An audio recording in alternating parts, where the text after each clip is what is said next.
আবার আমার গায়ে হাত তোলো না, এমন প্রতিশোধ নেব না।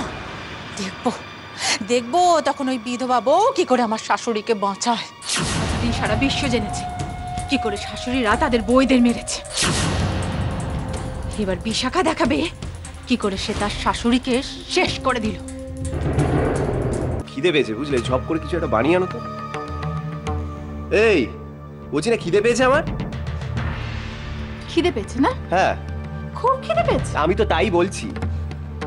তোমার জন্য তো সব ভালো ভালো খাবার তুলে রাখা আছে।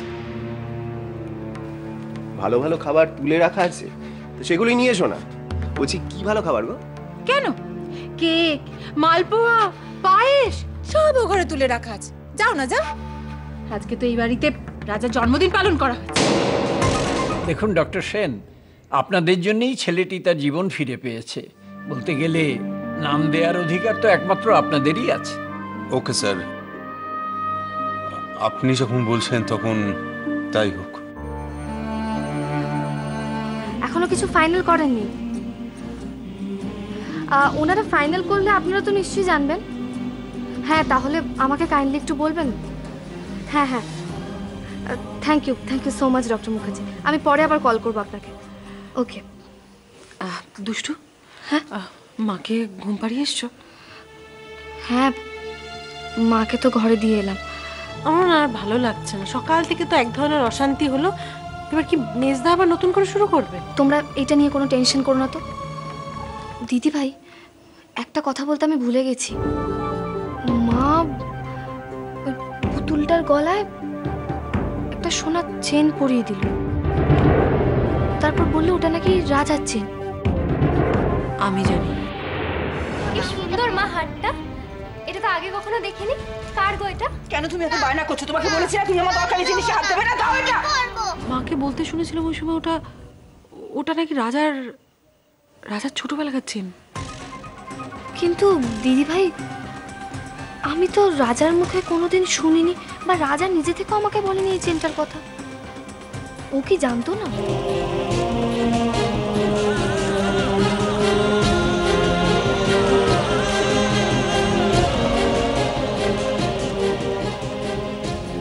কে আমি? কোথায় আমার বাড়ি?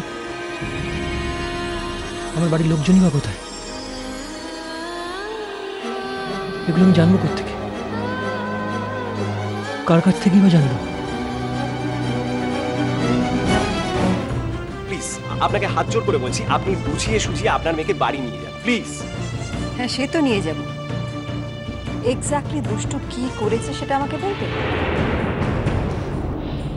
আমরা তো প্রথম থেকেই চেয়েছি ছেলেটা বেঁচে যাক, আর সেটাই আমরা করেছি। এর পরের ভাবনাটাও তো আমাদেরই ভাবতে হবে, তাই না?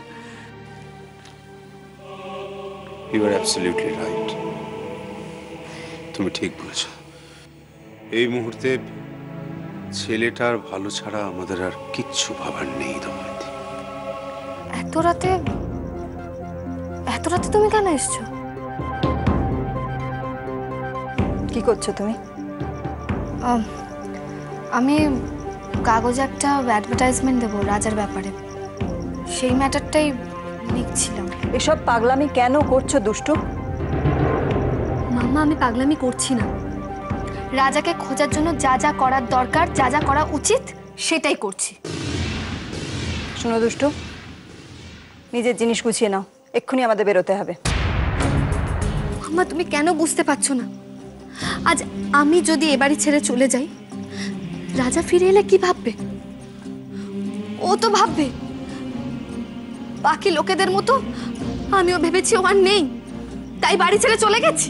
দুষ্টু, লোকে যেটা জেনেছে বুঝেছে সেটাই ঠিক। দুষ্টু, রাজা নেই।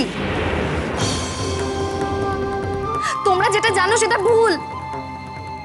রাজা আছে, বলছি তো। রাজা বেঁচে আছে মাম্মা, ও আছে।